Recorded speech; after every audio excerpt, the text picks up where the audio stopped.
Es que estoy buscando entre las efemérides. Aquí está. Ahorita que me mandaban a la escuela, un día como hoy, a principios, en 1900 nació María Moliner. María, gran filóloga. Ajá. Es que es muy difícil esto del lenguaje. Hace poco platicaba David Toscana que siempre hay una descortesía al corregir a alguien. Entonces que habría que hacerlo de manera correcta. Si alguien dice, vivo cerca de tu casa, lo correcto sería contestarle, en efecto, vives cerca de mi casa. Pero dices, muy difícil aplicarlo todas las veces. Por eso aquí, yo agradezco que me corrijan, porque va uno aprendiendo. Sobre todo que a veces tenemos errores, pero a veces son vicios. No son gazapos, sino vicios que traemos. Sí, son como muletillas que uno va agarrando. Uh-huh. Pues decía Saldaña era el que contaba la anécdota y que le gustaba mucho poner a hablar a Arreola sobre sus memorias, sus recuerdos cuando estuvo en Francia, porque él empezaba a hablar y hablaba de un lugar donde vivía y decía, vivíamos en el bosque de no sé qué, cerca de París. Porque no se le había quitado el acento jalisciense del sur que tenía. Puede ser, por eso mismo decía David, no hay que ser crueles con quien habla, porque comete muchos errores. Él dice, hay que distinguir entre la errata y el vicio, entre el olvido y la ignorancia, y entre la confusión y la sandez.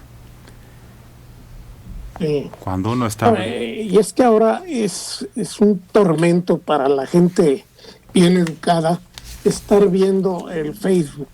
Pero un tormento. Es decir, creo que la ortografía es un arte olvidado. Absolutamente. Totalmente olvidado. Es un tormento horrendo. Nadie sabe escribir A bien. Ya sea la afirmación, la interjección o la conjunción. La conjunción. Nadie, el verbo haber, nadie puede distinguir, nadie, pero nadie. Es terrible. Y luego el haber. Ay, es tormento. Gente culta, gente con doctorados en leyes y demás, siguen hablando con a ver si nos encontramos y ponen a ver del verbo haber. Ay, no puede ser. Es que no hacen el menor esfuerzo, de veras. Pues es que se ha perdido. Eso me mata del hígado. También, por ejemplo, ayer estaba viendo los subtítulos en Netflix o en lo que sea. Obviamente es el finales del siglo XIX y el subtítulo pone, entonces él tomó el bolígrafo y firmó el decreto de no sé qué, pero ¿qué no ven? No le entienden. Uno es de veras para ponerse a llorar. Sí, sobre todo que mucho de eso lo hace una computadora ahora, los textos, y no distingue la intención. La computadora, sí, la persona, no menos la computadora, pero miren. Pero en WhatsApp y en Facebook sí te respetan tu ortografía. Sí. Y es horrendo. Pues un día como hoy nació María Moliner, que es una de las mujeres que más le ha aportado a la lengua. Para acabar rápido, lo que hizo esta mujer fue un diccionario que no tenía las reglas de los diccionarios oficiales. Ella que vivió muchos años entre libros y libros, dijo un día, Pues me voy a proponer hacer un diccionario de las expresiones y de las frases comunes que ocupamos, claro, allá en España. Y se encerró 2 años entre hacer la comida y su trabajo de bibliotecaria a escribir un diccionario. Pero se tardó mucho más. Claro, ella tenía la idea de que en 2 años lo iba a acabar. Lo iba a acabar y no. No, solo vio la primera edición completada, después se han hecho otros y se han agregado. Pero esta mujer que escribió uno de los diccionarios más valiosos para quien le guste el español, no hay más, es uno de los que mejor complementan. Es más, María Moliner, decía García Márquez Gabriel, María Moliner hizo una proeza con muy pocos precedentes. Escribió sola en su casa con su propia mano el diccionario más completo, más útil, más acucioso y más divertido de la lengua castellana. El diccionario del uso del español,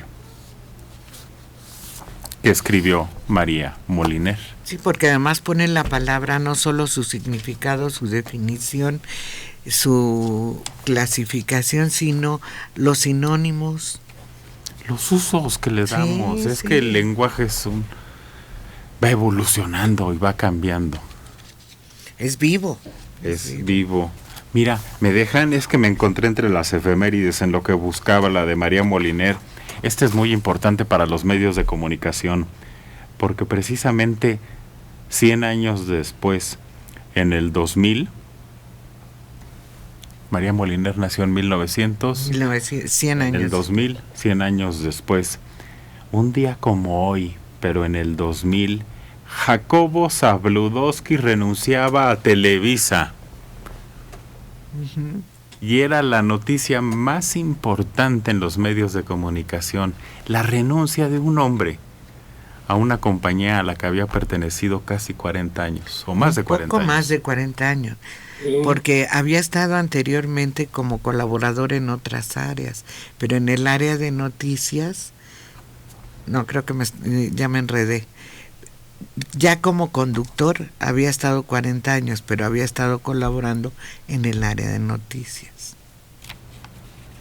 Jacobo Zabludovsky renunció y nos dejó a todos.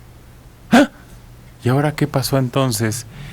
Y renunció en un acto que lo hizo un poco más grande a mi manera de ver, porque se solidarizó con su hijo, a quien no le dieron el puesto. Y entonces el hijo renunció y los mandó por un tubo.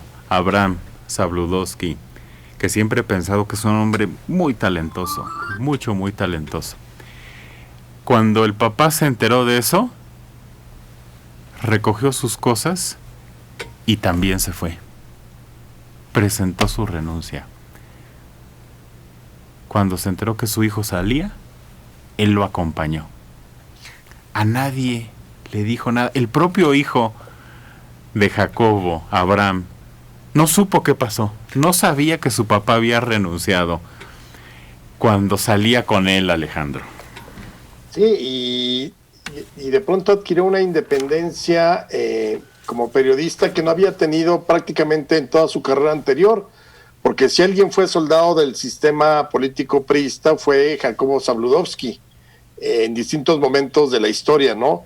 Y de hecho hoy en la mañana, hace un rato en la mañanera, lo recordó, no sé por qué razón, el presidente López Obrador, diciendo que Zabludovsky era de los pocos que en el 2006 le habían abierto el micrófono.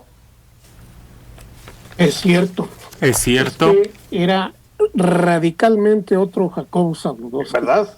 Aquel personaje despótico que lanzaba rayos y truenos contra la disidencia y que descalificaba a los estudiantes y a los de una manera terrible, de repente se convierte en su vocero y en su defensor.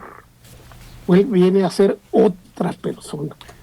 Quiere decir que siempre hay la posibilidad de mejorar en esta vida, y pues finalmente pasa la última parte de su vida en medio de una posición muy prestigiosa extrañamente estando en una posición de mucha influencia, tanto en el gobierno como en la empresa en que estaba, nunca se convierte en un factor de poder.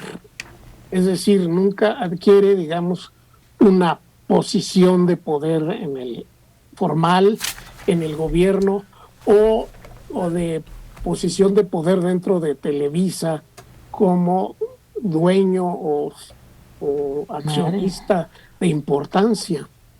O sea, siempre está a un paso de ser despedido sin ningún problema por parte de la autoridad, de la estación, de la cadena. Sí, de la empresa para la que trabajaba. Empresa, sí. Solo que era una figura muy importante. Todo México se enteraba con Jacobo. Sí. Hay en el resumen una frase que sí, cierto, terminaba muchas discusiones. La gente decía, lo dijo Jacobo. Ujú. Pa, Y se acabó. se acabó. Pero solo para completar, en el 2006 a López Obrador lo entrevistaban también. Lo recibía Gutiérrez Vivó. Uh-huh. Y a López Obrador, es más, lo entrevistó Héctor Martínez Serrano.